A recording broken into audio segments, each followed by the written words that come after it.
Assalamualaikum warahmatullahi wabarakatuh. Salam sejahtera bagi kita semua. Shalom, Om Swastiastu, Namo Buddhaya, salam kebajikan. Saya Gerardo Steven dengan nomor induk 2010812018.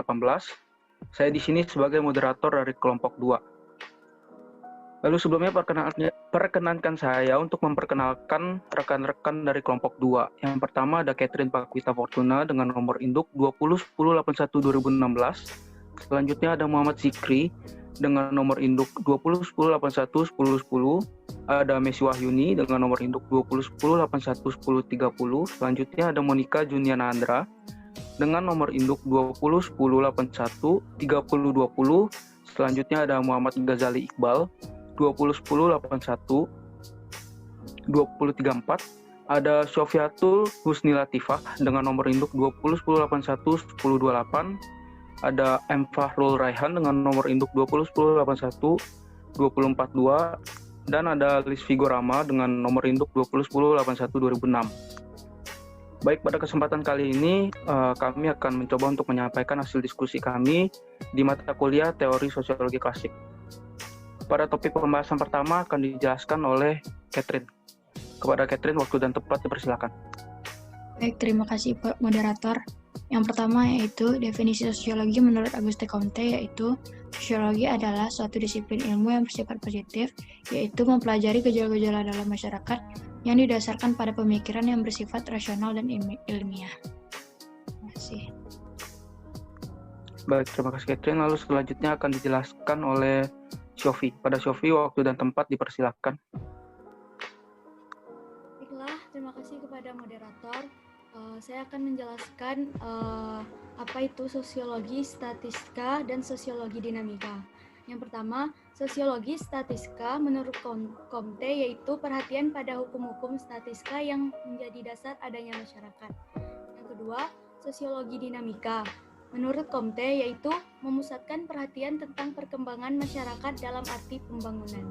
Terima kasih. Terima kasih Syofi untuk penjelasannya. Lalu kita beranjak ke topik pembahasan yang ketiga, akan dijelaskan oleh Iqbal. Kepada Iqbal, waktu dan tempat dipersilakan. Baik, selanjutnya hukum 3 stadia. Yang pertama adalah tahap teologis. Teologis merupakan tahap awal perkembangan pemikiran manusia yang diperkirakan muncul sebelum tahun 1300 Masehi. Menurut Comte, pada tahap ini manusia masih beranggapan bahwa semua benda di dunia memiliki kekuatan supranatural. Yang kedua, tahap metafisik. Metafisik adalah tahap menengah dari perkembangan pemikiran manusia yang diperkirakan muncul sekitar tahun 1300 sampai 1800 Masehi. Pada tahap ini, pemikiran manusia mulai mengalami transisi dari tahap teologis ke positif yang ditandai dengan kepercayaan terhadap dewa dan kekuatan alam. Yang ketiga, tahap positif.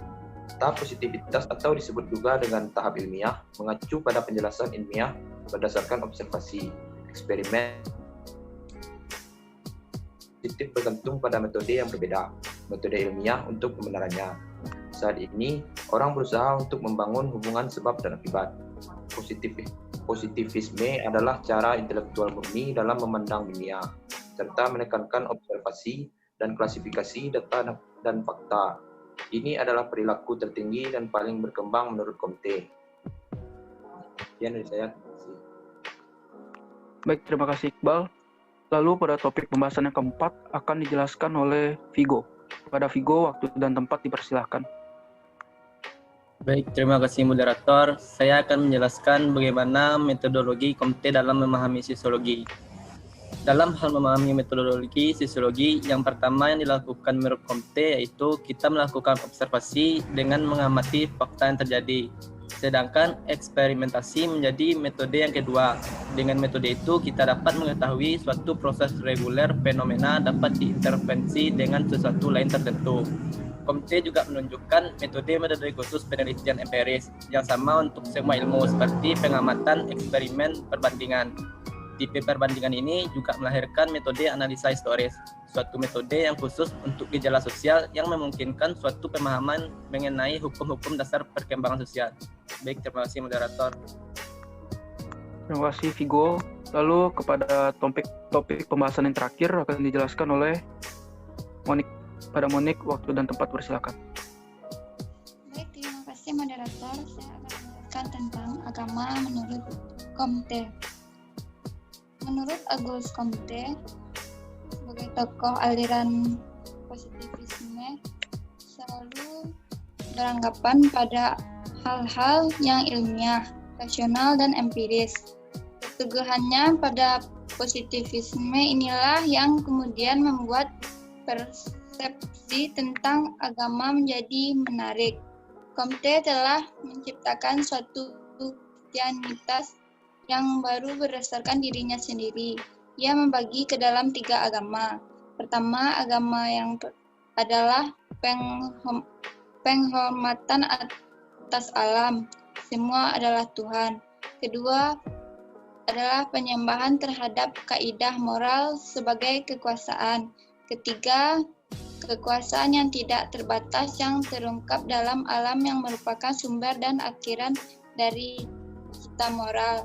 Moralitas adalah hakikat dari benda-benda. Baiklah, sekian dari saya. Terima kasih. Terima kasih Monik. Baiklah, itu saja yang dapat kami sampaikan. Saya tutup dengan Assalamualaikum warahmatullahi wabarakatuh. Terima kasih.